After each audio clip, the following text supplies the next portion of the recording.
My name is Marcus, and this is the story of how I discovered that sometimes the people who should welcome us are the first to judge us.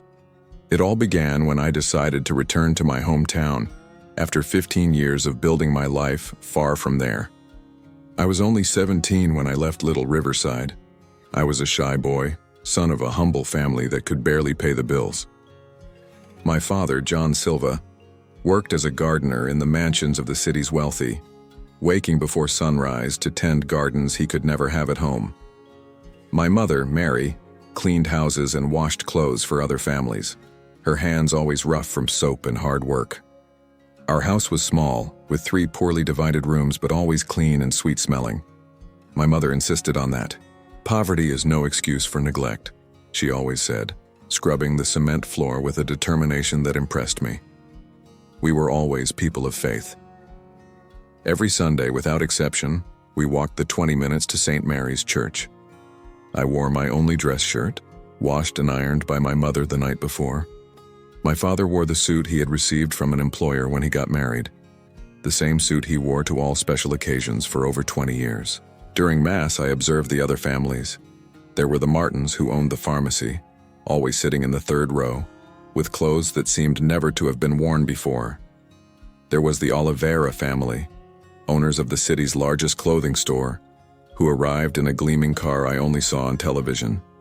And there were us, the Silvas, always in the last pew, always discreet, always grateful to be there. I remember perfectly the day I decided to leave. It was a rainy Tuesday in March. I had just turned 17 and had just seen my father return from work with his back curved from bending so much to pull weeds. His hands were dirty with soil, but his eyes shone when he showed me the 20 extra rees he had earned. "Look here, Marcus," he said, putting the coins on the kitchen table. Mrs. Carmen was so satisfied with the work in her garden that she gave me a bonus. "How about we buy a roasted chicken for dinner today?" 20 extra reais were cause for celebration in our house. 20 reais meant a special dinner, maybe even a soda. But for me, at that moment, those 20 reais represented everything I didn't want for my life. That night, while my parents slept exhausted, I made a silent promise I would leave there. I would study, work, do whatever it took, but I wouldn't spend my entire life counting coins and being content with other people's leftovers. 3 months later, with a partial scholarship to a university in São Paulo and a broken heart from leaving my parents, I departed on a bus that cost half of the family's savings. It was 15 years of struggle. 15 years studying during the day and working at night. 15 years sleeping in noisy shared houses, eating instant noodles, wearing clothes until they literally fell apart. But it was also 15 years of growth, learning, small victories that accumulated until they became something big. I started as an intern at a small technology company. After 2 years, I was promoted to analyst. At 25, I was already a team supervisor. At 30, project manager. And at 32, I made the riskiest decision of my life. I quit and created my own company. Tech Solutions was born in my studio apartment living room, with a used computer and many dreams. We specialized in technological solutions for small and medium businesses, exactly the niche that large corporations ignored. In 3 years, we had 15 employees. In 5 years, we were 60. Today, 8 years later, we are over 200 collaborators. Money came along with success. First, I managed to leave the studio and rent a real apartment. Then I bought my first car, used but mine. Years later, the apartment became a penthouse. The used car became an imported BMW. Clothes from popular stores were replaced by Italian suits. But with financial success, something changed in me. I began frequenting sophisticated environments, corporate events in 5-star hotels, dinners with businessmen who spoke in millions as I once spoke in reais. Gradually, I adapted to that world, adopting its codes, its values, its priorities. I stopped calling my parents every week. Then, it became every month. Eventually, only on commemorative dates. I always promised to visit them next month, next vacation, when things calmed down at work. But things never calmed down, and I never returned. I sent money, of course. Generous deposits that allowed my parents to renovate the house, buy new appliances, live more comfortably. But money doesn't replace presence, and I was learning this the hard way. The call came on a Thursday afternoon. I was in an important meeting, discussing the acquisition of a competing company, when my phone rang insistently. Normally, I would ignore it, but something made me answer. "Marcus?" It was the trembling voice of Mrs. Rosa, my parents' neighbor for over 20 years. "My child, I need to give you very difficult news." My world collapsed in the next 30 seconds. Car accident on the rural road. Drunk driver. Instant death for both. I flew to Riverside that same night, but it was too late to say goodbye. Too late to ask forgiveness for staying away so long. Too late to say I loved them. The funeral was on Saturday. The entire city attended. My parents were beloved by everyone. Father Francisco, who baptized me and watched me grow, held a moving mass, speaking about the kindness, simplicity, and unshakable faith of John and Mary Silva. During the ceremony, sitting in the front pew of St. Mary's Church, I looked around and saw my entire childhood. Each pew, each image, each stained glass window brought me memories. There was the altar where I had my first communion. There was the pew where my parents sat every Sunday. There was the place where I learned about love, faith, and community. But I was no longer the same boy. I wore a suit that cost more than my father earned in 6 months. On my wrist, a Swiss watch that could have paid a year of my parents' house bills. On my feet, Italian shoes that had never stepped on dirt floors. I had become exactly the type of person my parents admired from afar, but could never be. And this left me with an emptiness in my chest that all the money in the world couldn't fill. After the funeral, I spent a week in Riverside organizing papers, selling the house, closing pending accounts. It was a week of painful introspection, walking the streets of my childhood, visiting places that were part of my history. I stopped at the school where I studied, now with peeling paint and old desks. I visited the soccer field where I played with friends, now overgrown with weeds. I walked down the street where our house was, watching neighbors who saw me with a mixture of recognition and strangeness. "That's Marcus, John and Mary's son," I heard them whisper. "He became rich in São Paulo. Rich." That's how they saw me now. Not as the boy who grew up there, who played on those streets, who dreamed sitting under the mango tree in the yard. I was just the rich one. The following Sunday, I decided to go to Mass. I needed peace, connection with something greater than myself, especially in that moment of loss and reflection. I needed to feel my parents' presence somehow, and the church had always been the place where our family felt most united. I dressed in my best outfit, a navy blue Armani suit, Italian silk shirt, French brand tie, genuine leather shoes that cost a fortune. I put on my Rolex watch, sprayed imported perfume that cost more than many people earn per month, and drove to St. Mary's Church in my black BMW. When I arrived, I immediately noticed something was different. The church I remembered as imposing and well-maintained now showed clear signs of deterioration. The ceiling had dark humidity stains. The exterior paint was peeling in several places. Some stained glass windows were cracked, and there were yellow tapes isolating part of the side structure that seemed compromised. My heart tightened, seeing that sacred place of my childhood in such a state of abandonment. That was the church where my parents married, where I was baptized, where I received my first communion, where our family found peace and hope in the most difficult moments.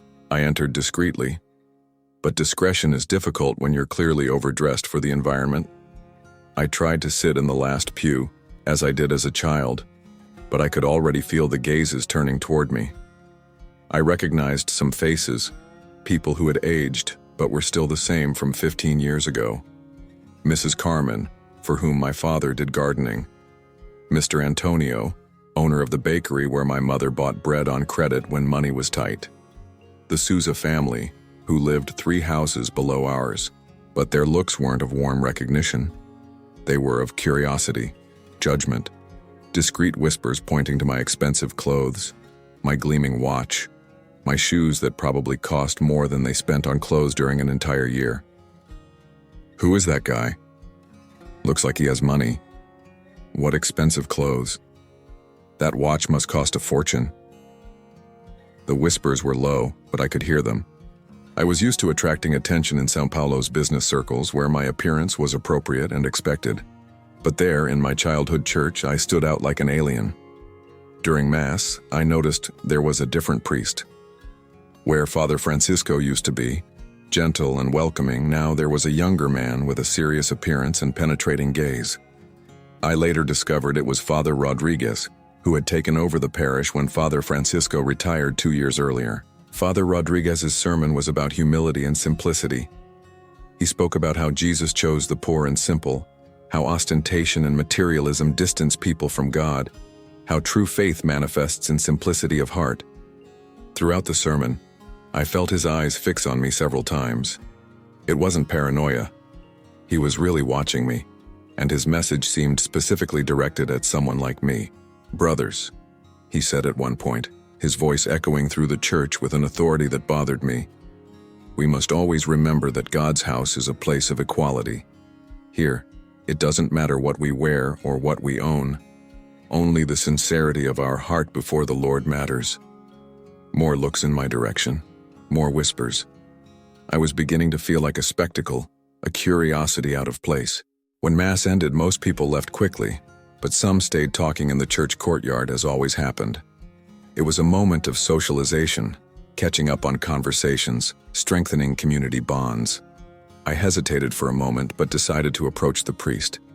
After all, I had grown up in that church, my parents had been faithful attendees for decades, and I wanted to talk about the building situation, which clearly needed urgent repairs. "Father," I said, approaching him with an extended hand. "I'm Marcus Silva. I grew up here in the city. My parents were John and Mary Silva." He looked at my extended hand for a moment that seemed eternal before shaking it briefly, without much enthusiasm. "Ah, yes," he replied, with a cold tone that surprised me. "I heard that you had returned to take care of your parents' affairs. My condolences for your loss." "Thank you, Father. They were very devout people, always attended this church. Yes, they were simple people of faith," he said, emphasizing the word simple in a way that seemed purposeful to me. "I see that life has been generous with you." His eyes traveled over my clothes from top to bottom, stopping at the watch, then at the shoes, returning to the suit. It wasn't a look of admiration. It was clearly of disapproval. "I worked very hard to get where I am, Father," I replied, trying to maintain a respectful tone. "But I came here because I noticed the church needs repairs. I'd like to talk about this, maybe see how I can help." It was at that moment that everything changed. Father Rodriguez straightened up. His expression became more serious, and he spoke in a tone loud enough for several people around to stop their conversations to listen. "Mr. Silva," he said, and there was something in his voice that made my stomach turn. "This church has always been a place for humble, simple people who serve God with sincerity of heart. People who understand the true meaning of Christian faith." He made a dramatic pause, his eyes studying me with uncomfortable intensity. "I don't know if..." He hesitated, as if carefully choosing his words. "Well, I don't know if it's the appropriate place for people like you." The silence that followed was deafening. I felt as if I had been punched in the stomach. The people around completely stopped talking, some approaching to hear better, others whispering among themselves. "People like me?" I asked, trying to maintain composure but feeling my face heat up with shame and anger. "People who forgot where they came from," he continued, now clearly in public sermon mode, "who traded simple and true values for materialism and ostentation. This church is for the humble of heart, for those who seek God in simplicity, not for those who use the Lord's house as a stage to display wealth." His words echoed through the church courtyard like whiplashes. I could feel all eyes on me, some of curiosity, others of embarrassment, many of agreement with the priest. "Father," I tried to argue, my voice coming out weaker than I wanted. "I grew up here. I was baptized in this church. My parents..." "Your parents," he interrupted me, "were examples of Christian humility. They worked honestly, lived simply, served God without ostentation. It's a pity that children don't always follow their parents' examples." The humiliation was complete. There I was, A 32-year-old man, successful businessman, being publicly reprimanded like a naughty child. And the worst part, being reprimanded precisely in the place where my parents had found peace and welcome throughout their lives. "I understand," I murmured, my voice almost inaudible. "Excuse me." I turned to leave, but could still hear people's comments. "The priest is right. Who does he think he is coming here all dressed up? Rich like that? What did he come to do here?" The parents were so humble, and the son became that. Money really goes to your head.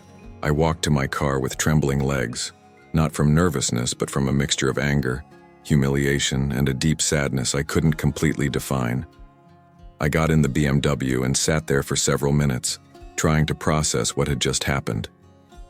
The church where I was baptized, where I had my first communion, where my parents married, where our family always found welcome and peace, had just publicly rejected me. And not just rejected me, humiliated me in front of the entire community. But then while looking at the deteriorated building through the windshield, an idea began to form in my mind. An idea that grew quickly, fueled by anger, sadness, but also by a determination I recognized as the same that brought me to where I was in life. If Father Rodriguez thought I was just another rich person showing off, if he thought people like me didn't belong in that church, if he judged my heart based only on my external appearance, then he hadn't seen anything yet. I was going to show him, and that entire community, what it truly means to serve God. I was going to do it in the most unexpected way possible, and I was going to teach a lesson about judgment they would never forget. I started the car, but before leaving, I made a silent promise looking at that deteriorated church. "Father Rodriguez, you said this church isn't for people like me. Well, maybe it's time for you to discover exactly what kind of person I really am." It was time to put my plan into action. A plan that would change not only that church but also myself, in ways I couldn't yet imagine. On Monday morning, I woke up with a determination I hadn't felt in years. I couldn't sleep well, staying up all night thinking about Father Rodriguez's words, the public humiliation, but mainly about the situation of that church that was once my spiritual home. The first thing I did was call my assistant in São Paulo. "Roberto, I need you to cancel all my appointments this week. I'm going to stay a few more days in Riverside." "But Marcus, you have the meeting with the Japanese investors on Thursday. Reschedule it. This is more important." I began my investigation discreetly. I called the regional archdiocese and managed to schedule a conversation with Dom Alberto Santos, the bishop responsible for the region. I explained that I was a businessman interested in social and religious causes, particularly in historical heritage preservation, and that I would like to better understand the situation of local churches. "St. Mary's Church in Riverside?" said Dom Alberto when I specifically mentioned that parish. He sighed deeply on the other end of the line. "Ah, my son, that's one of our biggest concerns at the moment." "How so, Dom Alberto?" "The building is in critical condition. We have a recent engineering report that indicates serious structural risks. The ceiling could collapse at any moment in some areas. The foundation is compromised by humidity. The electrical system is from the 1960s and represents fire risk." Wow, I didn't imagine it was so serious. Yes, unfortunately it is. The local community has done what it can. They organized several fundraising campaigns, hold bazaars, raffles, ask for help in other parishes. But you know how it is. It's a region of hardworking, honest people, but with very limited resources. What would be the estimated cost for a complete restoration? Well, according to the last budget we managed to get, it would be something around 800,000 reais. It's a substantial amount that unfortunately is far beyond the local community's possibilities. 800,000 reais. I paused for a moment to process this number. It was less than I had spent on buying my last car. It was equivalent to what my company earned in a good week. For me, it was a significant amount, but not impossible. For the Riverside community, it was an insurmountable mountain. Dom Alberto, can I ask a hypothetical question? Of course, my son. What if someone wanted to make an anonymous donation to cover these costs? The silence on the other end of the line was long. "An anonymous donation of 800,000 reais?" he asked, disbelief clear in his voice. "Yes, hypothetically speaking. My son, it would be a blessing from God, literally. We've never had a donor with this profile in the region. It would be a modern miracle." "And how would the process work?" "Well, the donor could transfer the money to a specific archdiocese account destined exclusively for this work. We would hire the companies, supervise the work, account for every penny spent." "And anonymity would be preserved?" "Completely, if that were the donor's wish. Many people prefer to do good without seeking recognition. It's a very Christian attitude, by the way. I'd like to schedule a personal meeting with you, Dom Alberto. I have a concrete proposal to make." We scheduled for the following Tuesday. Meanwhile, I spent the rest of Monday walking through the city, observing, remembering, planning. I visited Mr. Jose's little market where my mother always bought when money was tighter. Mr. Jose was still there now with completely white hair, but the same warm smile I remembered from childhood. "Marcus Silva," he said, coming from behind the counter to hug me. "My God, boy, how you've changed. You became a successful man from what I've been told." "Thank you, Mr. Jose. I'm sorry about my parents." "Oh, my son, what a tragedy. Your parents were the best people in this world. Your father worked like a condemned man. Your mother was an angel of a person. They always paid me correctly, even when things were tight. People of their word. Good people." We talked for a few minutes about old times, about how the city had changed little in those 15 years. "Mr. Jose, how is the church situation? I noticed it needs repairs." He shook his head, worried. "It's bad, Marcus. The church is falling apart, but people don't have money for renovation. They do what they can, you know. Little bazaar here, raffle there, but it's a drop in the ocean. And the new priest, how is he?" Mr. Jose looked around, making sure there was no one else in the store, and lowered his voice. "Look, I don't like to speak ill of a man of God, but Father Rodriguez is how can I say, kind of harsh, you know? He's not like Father Francisco, who received everyone with open arms, didn't matter if they were rich or poor, saint or sinner." "Harsh how?" "Kind of judgmental, you understand? Thinks he knows who's good and who's not just by looking. Just last week he expelled a young man from Mass because he thought he was drunk. The boy wasn't drunk, he was just hungry. That's why he was a bit dizzy." This confirmed my suspicions. Father Rodriguez's behavior with me hadn't been an exception. It was a pattern.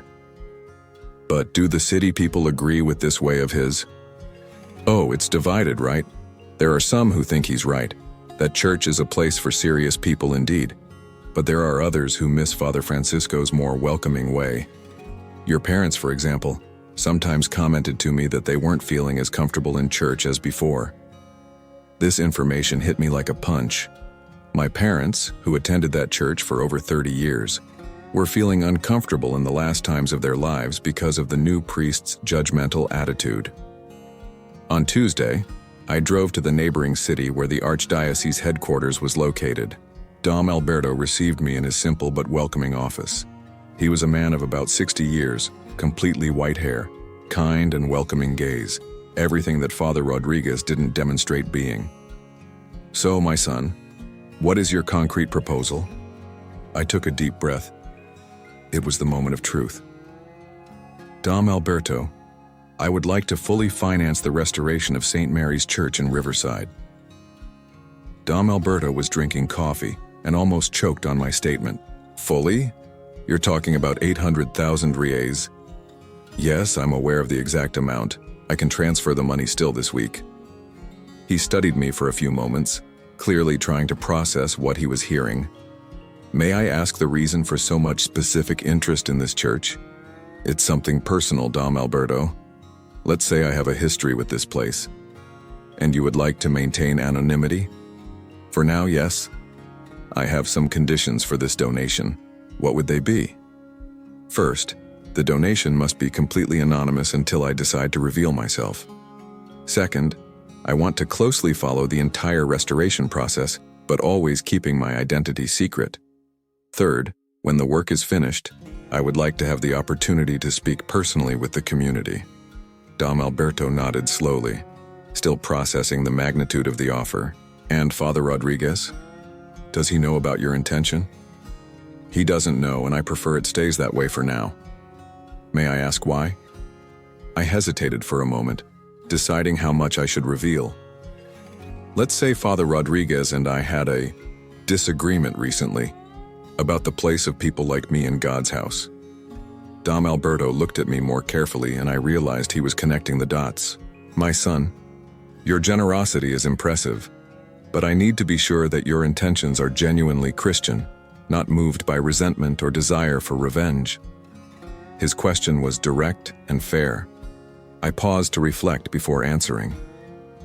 Dom Alberto, I won't lie saying I wasn't hurt by the way I was treated, but my motivation goes beyond that. That church was the place where I learned about faith, where my parents found peace throughout their lives. It needs to be preserved regardless of any personal issue I might have. He studied me for a few more moments, then smiled. My son, if your intention is truly good, and I believe it is, then I accept your conditions. As Scripture says, God works in mysterious ways. We signed the preliminary documents that same day. I created a specific account and transferred the 800,000 Rs on Thursday morning. Dom Alberto would be responsible for hiring the best restoration company in the region and supervising all the work. When will Father Rodriguez be informed? I asked. I'm going to call him this afternoon. I can imagine his reaction, said Dom Alberto, smiling. How so? Father Rodriguez has been calling me at least once a week for the past few weeks, very worried about the church situation. He is genuinely anguished about the possibility of having to close the temple for safety reasons. This surprised me. From the arrogant and judgmental behavior I had witnessed, I expected the priest to be negligent, also regarding church maintenance. Does he really care about the building? Very much. In fact, Father Rodriguez loves that church. I know he can seem rigid sometimes, but he's a dedicated man. Maybe too dedicated, if I may say so. On Wednesday night, I decided to return to the church for evening mass.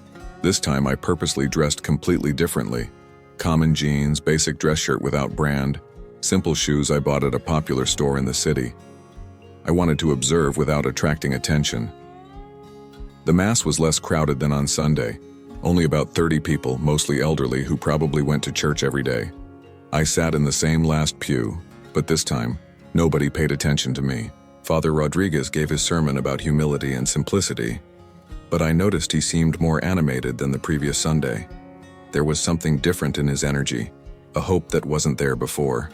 After Mass, I approached him again. Father Rodriguez, I'm Marcus Silva. We met last Sunday. He looked at me carefully, clearly not recognizing me in simple clothes. Ah, yes, of course, he said. But it was obvious he had no idea who I was. Father, your words about humility last Sunday made me reflect a lot. That's good, my son. It's always important to reflect on our Christian values. You seem more animated today. Did something special happen? His face lit up completely. Ah, my son, a miracle happened. A true miracle. This morning, Dom Alberto called me with news I can barely believe. What news? Our church is going to be completely restored. An anonymous donor appeared who will pay for everything. 800,000 reais. Can you imagine? The genuine joy in his voice was undeniable. He was truly moved and grateful. It's incredible indeed, Father. You know what impresses me most? This person doesn't want any recognition. Doesn't want their name to appear anywhere. Doesn't want a special ceremony. Nothing. It's true Christian charity. Doing good without expecting anything in return. And when do the works begin? Already next week. Dom Alberto already hired the company, already has everything organized. In 2 months, our church will be completely new. He paused, looking around the deteriorated church with tears in his eyes. My son, for weeks I've been praying, asking God for a solution. I was so afraid of having to close the church for safety reasons. And then this angel appears, this instrument of God. Father, can I ask a question? Of course, my son. If this donor revealed himself, what would be your reaction? He thought for a moment. I would fall to my knees and thank him. I would ask forgiveness for all the hasty judgments I've made in my life. And I would beg him to teach me about true Christian humility. His words hit me deeply. There was genuine sincerity there, a repentance I didn't expect to find. On Thursday morning, I received the expected call from Dom Alberto. Marcus, you won't believe Father Rodriguez's reaction. Tell me. He cried. He literally cried with joy on the phone. He said he had been praying for weeks for a solution, that he was losing sleep worrying about the possibility of having to close the church. And how did he react to the donor's anonymity? He was even more impressed. He said he had never seen such Christian humility, that whoever does this is truly touched by God. And the works? They start next Monday. I hired Heritage and Restoration, the best company specialized in historic buildings in the region. In 8 weeks, the church will be completely renovated.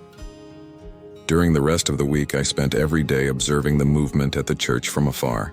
Father Rodriguez was visibly different, lighter, more cheerful, talking animatedly with parishioners about the blessing they had received.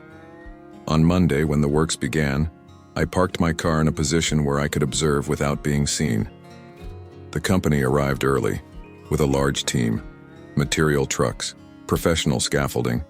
It was impressive to see so much movement in that place that had been frozen in time for so long. Father Rodriguez was there early, talking with the foreman, supervising everything with an expression of pure amazement and gratitude. Several times I saw him stop, look at the sky, and make the sign of the cross, clearly thanking for that miracle. During the following weeks, I visited the construction site every day, always at different times and always discreetly. The transformation was impressive.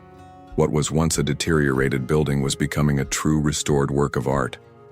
I hired the best company because I wanted the work to be perfect. It wasn't just about fixing the problems. It was about returning to that church a beauty it maybe never had. New stained glass windows were commissioned. The altar was completely restored with noble materials.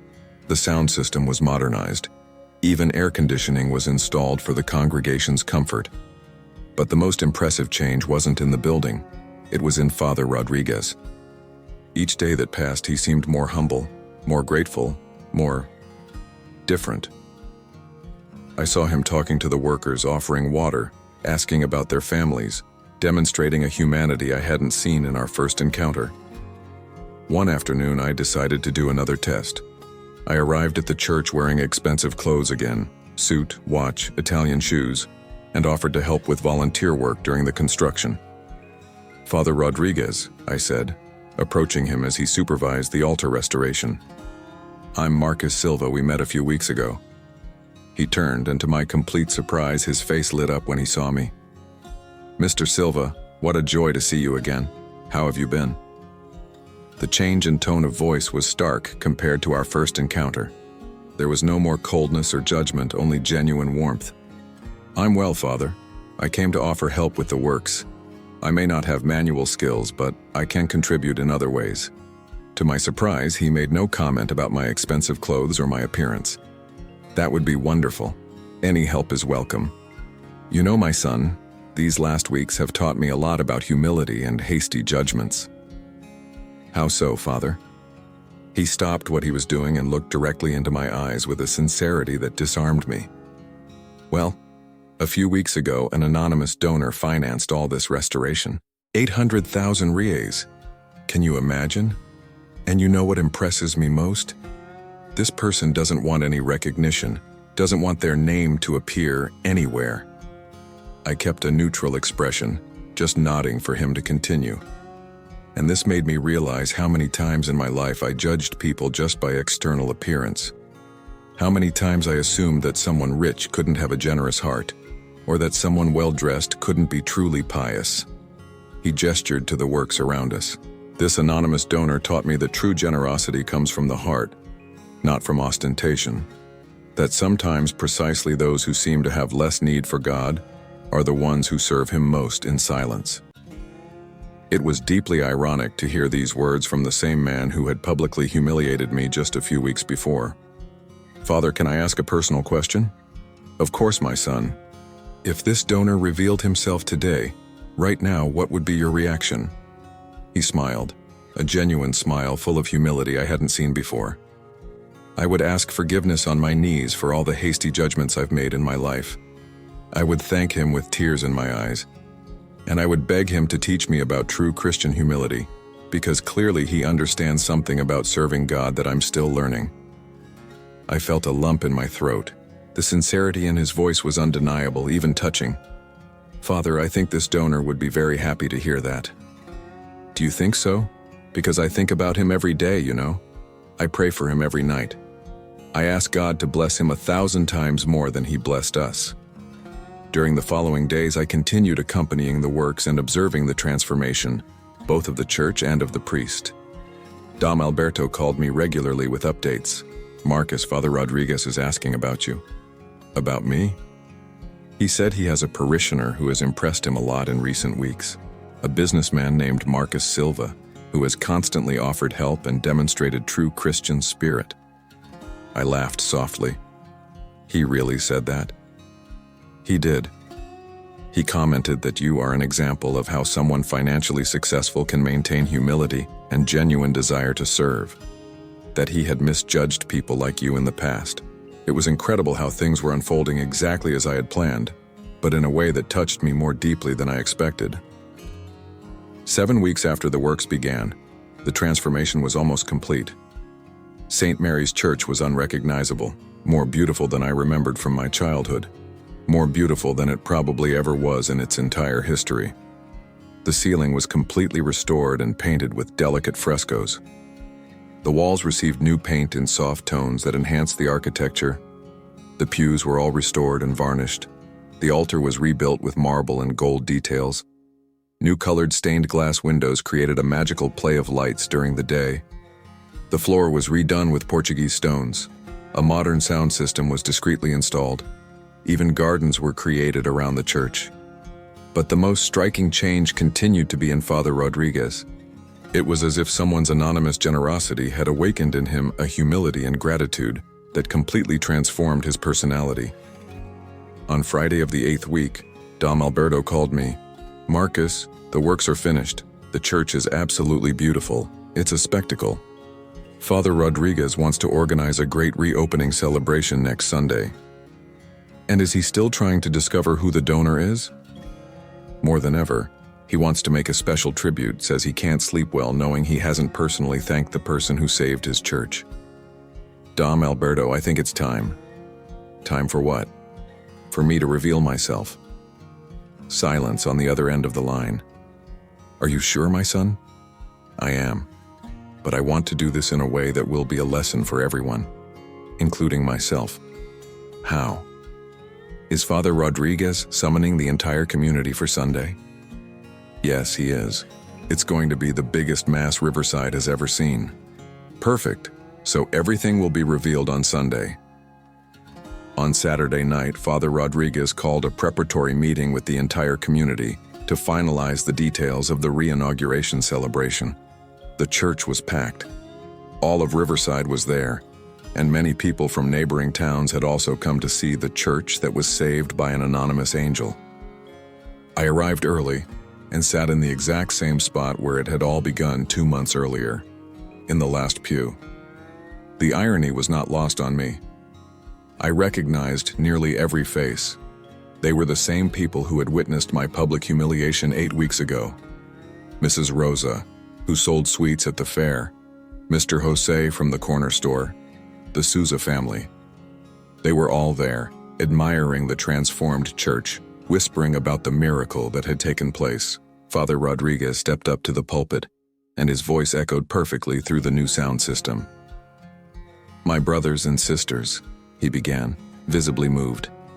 We are here to celebrate much more than the restoration of a building. We are here to celebrate a true miracle from God. The congregation murmured in agreement. In just 2 months, our church has been completely transformed thanks to the extraordinary generosity of an angel that God placed in our path. A person who donated 800,000 reais and asked for nothing in return. Not recognition, not a tribute, not even a thank you. He paused, his eyes scanning the congregation. But this anonymous donor didn't just save our physical church, they saved my spiritual soul. The silence in the church was absolute. Because, my brothers and sisters, I need to confess something to you. Over the past few weeks, the silent generosity of this person has made me realize how often I've judged others' hearts based solely on outward appearances. I felt my heart race. He was getting close to the core of it. How many times have I assumed I knew who was a saint and who was a sinner, just by looking at their clothes, their cars, their possessions? How many times have I rejected people who might have had so much to offer our community? Some in the congregation began to whisper, clearly recalling specific situations. So, I want to take this opportunity to publicly ask for forgiveness from anyone I have unfairly judged, from anyone I have rejected or treated coldly based on prejudice or hasty judgments. Now it was my turn to be surprised. I hadn't expected such an open and vulnerable public confession. This anonymous donor taught me about true Christian humility. They showed me that genuine charity seeks no recognition, that true love acts in silence, that serving God is not about being seen, but about loving. He leaned on the pulpit, clearly emotional. That's why I ask once again, as I have every week, if our anonymous benefactor is here today, please reveal yourself. Not so we can glorify you, but so we can learn from you. So we can thank you as you deserve. The silence in the church was deafening. Every head turned, searching for someone to stand, someone to give a sign, anything. I took a deep breath. It was now or never. It was time to complete the lesson. For him, for the community, but most of all, for myself. Slowly, very slowly, I stood up from the last pew. "Father Rodriguez," I said, my voice carrying clearly through the church thanks to the sound system I had funded. "The anonymous donor is here." Everyone turned to look at me. The priest frowned, confused. "Mr. Silva, do you know them? Can you introduce us?" I walked slowly down the central aisle, my footsteps echoing on the newly installed Portuguese stone floor. I reached the altar I had ordered rebuilt, and turned to face the congregation and the priest. "Father Rodriguez," I said, my voice steady but laden with emotion. "I am the anonymous donor." The silence that followed was utterly complete. You could literally hear a pin drop. Father Rodriguez's face went through a rapid sequence of expressions: confusion, disbelief, slow recognition, and finally, profound and complete shock.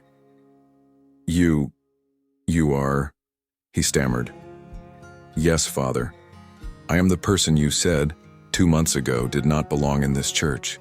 The person like me for whom this sacred place was not appropriate." The congregation erupted in murmurs. Some clearly remembered the scene from 2 months ago, while others were trying to piece together what was happening. Father Rodriguez turned visibly pale, his legs seeming to give way. He leaned on the pulpit, clearly in a state of shock. "My God," he whispered, but the microphone caught his words. "My God in heaven, what have I done?" The moment of total truth had arrived, and now the entire community would know not only who had saved their church, but also how that person had initially been treated. It was the moment to complete the lesson on judgment, forgiveness, and redemption that we all, including myself, needed to learn. The silence in the church was so profound, it seemed to carry its own weight. I could literally feel hundreds of eyes on me, some in absolute shock, others in growing admiration, many still trying to process the revelation that had just occurred. But my eyes were fixed on Father Rodriguez, who seemed to have aged 10 years in 10 seconds. His hands trembled visibly as he leaned on the pulpit. Then, to my complete surprise and that of the entire congregation, he slowly descended from the pulpit, his legs clearly unsteady. When he reached me, he did something no one expected. He fell to his knees right there in front of the entire community. "Forgive me," he said, his voice broken with emotion and amplified by the microphone still clipped to his chest. "My God, forgive me. Forgive me for what I've done." The scene was shocking. People in the church began whispering among themselves. some standing from their seats to get a better view of what was happening. "Father," I said, extending my hand to help him up. "Please stand." "No," he said, tears beginning to stream down his face. "I don't deserve it. I humiliated you publicly in this very place. I judged your heart based solely on your appearance. You came offering help, wanting to serve God, and I rejected you from the house of the Lord." His voice was filled with such genuine emotion that I felt my own eyes welling up with tears. I knelt beside him so we could speak on the same level, in front of the entire community. "Father Rodriguez, I forgive you, completely and with all my heart." He looked into my eyes, disbelief mixed with gratitude. "How? How can you forgive me after what I did, after how I treated you?" I stood up and extended my hand again. This time he took it and rose with me, both of us now standing before the altar. "Because," I said, loud enough for the whole church to hear, "this is the central teaching of Christ, to forgive those who offend us, to love our enemies, and because you, without knowing it, gave me the greatest gift I could ever receive." "What gift?" he asked, genuinely confused. "You reminded me of who I truly am." I turned to face the congregation, who watched me in religious silence. "My dear friends," I began, my voice thick with emotion. "Many of you saw me grow up in this church. I am Marcus Silva, son of João and Maria Silva. My father tended the gardens of the wealthiest homes in this town, working under sun and rain to support our family. My mother cleaned houses, washed clothes, took any honest work to put food on our table. Murmurs of recognition began to spread through the church. When I left this town at 17, I was running from poverty, running from the constant feeling of not being good enough, running from the shame of wearing patched clothes and shoes with holes. My voice began to crack with the emotion of the memories. I spent 15 years working obsessively to build a company, to make money, to buy expensive things that would prove to the world, and to myself, that I had worth. I thought Italian suits and imported cars would make me feel complete, would make me feel worthy. The church was in absolute silence, every person hanging on my every word. But when I returned here 2 months ago and Father Rodriguez told me this church wasn't for people like me, do you know what happened? Something broke inside me. And then, for the first time in 15 years, I remembered the boy I used to be. Tears began to stream freely down my face. I remembered the boy whose parents saved every cent to put in the offering basket every Sunday. The boy who prayed every night, thanking God for a plate of food on the table. The boy who found God not in expensive objects or status symbols, but in the sacred simplicity of this place, in the unconditional love of this community. I turned back to Father Rodriguez, who watched me with tear-filled eyes. "Father, when you told me I didn't belong here, you were right in a way. The person who walked into this church 2 months ago truly didn't belong here. It was someone who had lost themselves, who had forgotten their roots, who used wealth as a shield against their own insecurities." He nodded, clearly moved and regretful. "But your words, as painful as they were, woke me up. They reminded me that true wealth isn't in what we own, but in what we do for others. It's not in what we wear, but in the love we carry in our hearts." I turned to the congregation once more. "That's why I funded this restoration in absolute silence, not to prove I was right or that the Father was wrong, not to seek revenge or cause embarrassment, but because I finally understood that serving God isn't about recognition or gratitude. It's about loving your neighbor, especially when that neighbor hurts you." The church erupted in spontaneous applause. People began to stand, many crying, others smiling through their tears, most doing both at once. Mrs. Rosa, who always made sweets to sell at the fair and was a close friend of my mother, shouted from the middle of the congregation, "That boy always had Maria's heart, always did." Mr. Jose stood up, clapping. João and Maria would be so proud of the son they raised. Other voices joined in. "Welcome back, Marcus. You're an example to us all. God bless you, my son." Father Rodriguez raised his hands, asking for silence. When the church quieted down, He spoke with a trembling but determined voice. "My brothers and sisters," he said, "Marcus didn't just restore our physical church, he restored my spiritual soul.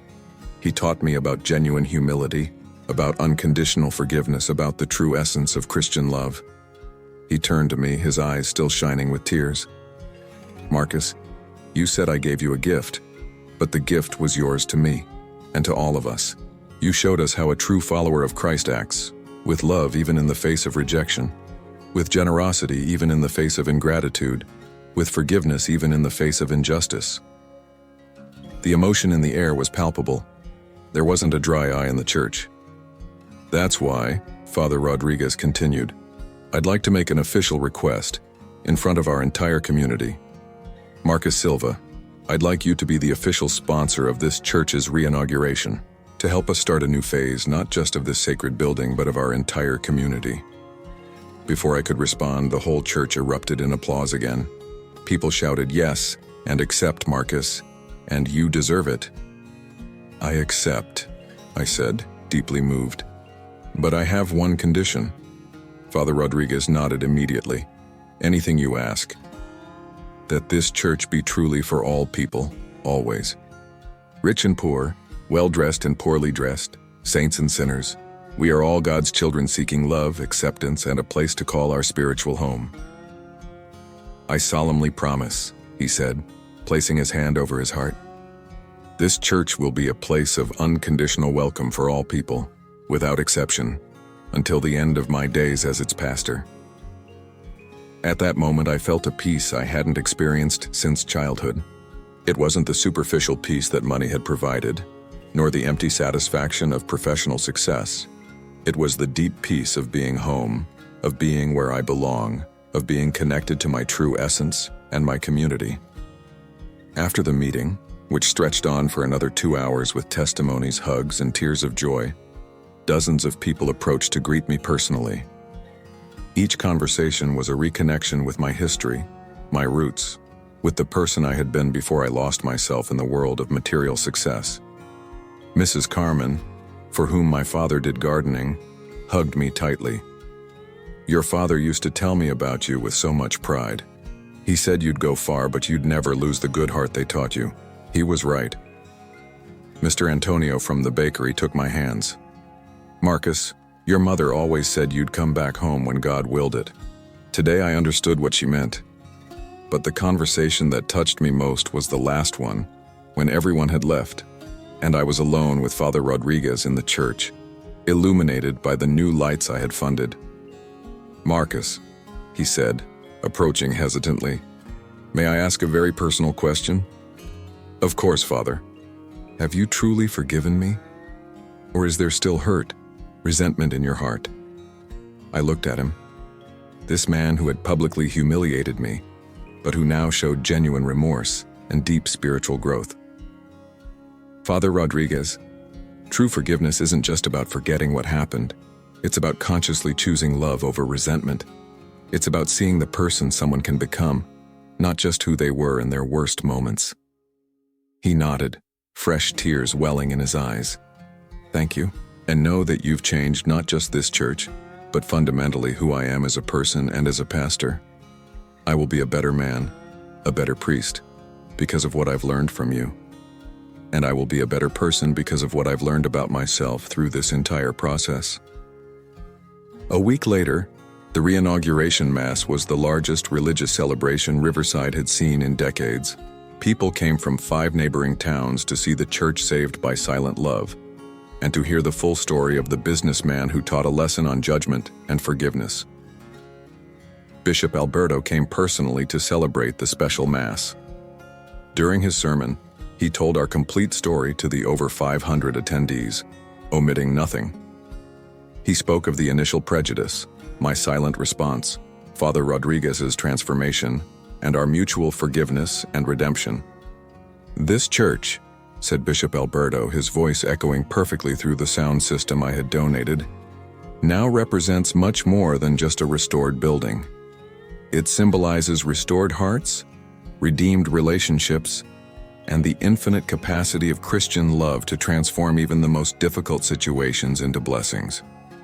At the end of the Mass, as everyone was leaving for the community party in the courtyard, a small bronze plaque was discreetly unveiled near the main entrance.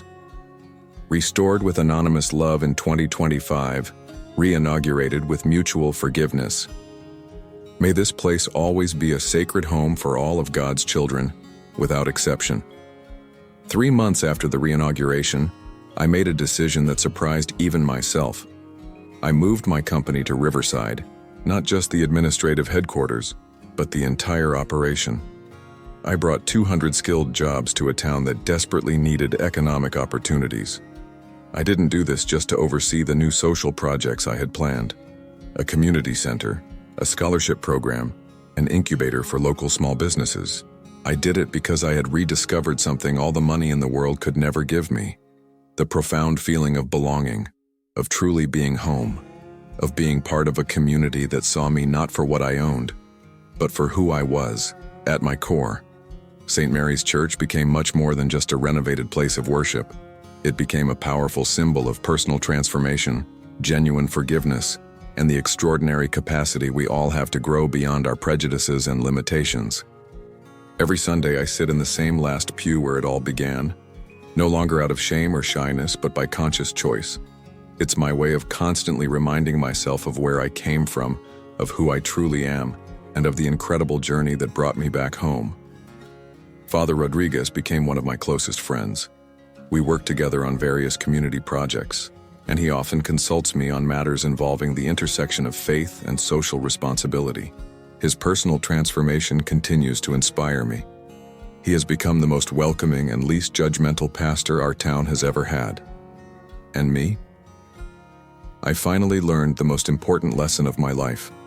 No matter how far our journey takes us, no matter how many material achievements we accumulate, our true wealth will always be in the people we love, in the community we serve, in the capacity to forgive and be forgiven, and in the courage to remain true to our origins and fundamental values.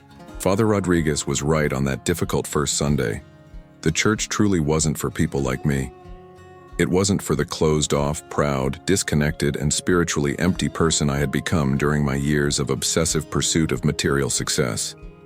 But it always was and always will be for people like the simple boy I once was, and who, thanks to a painful lesson on judgment, followed by a unique opportunity to practice genuine forgiveness, I was able to become again. Sometimes God works through the people we least expect to teach us the most important lessons. And sometimes we discover that the greatest blessing isn't having our prayers answered exactly as we want, but realizing that we ourselves are the answer to someone else's secret prayers. St. Mary's Church today shines as a beacon of hope in our small town, but more important than its restored physical beauty is what it represents. Living proof that true love, genuine forgiveness, and sincere humility can transform not just buildings, but hearts, lives, and entire communities. This is my story. A story about judgment and forgiveness, about loss and rediscovery, about pride and humility. But above all, it's a story about the journey back home, not just to a geographical place, but to who we truly are at our deepest essence. And every time I look at that restored church, I'm reminded that sometimes we need to lose ourselves completely, to truly find ourselves. Sometimes we need to be rejected to learn about acceptance. And sometimes we need to forgive those who hurt us to discover the real freedom that lies on the other side of resentment.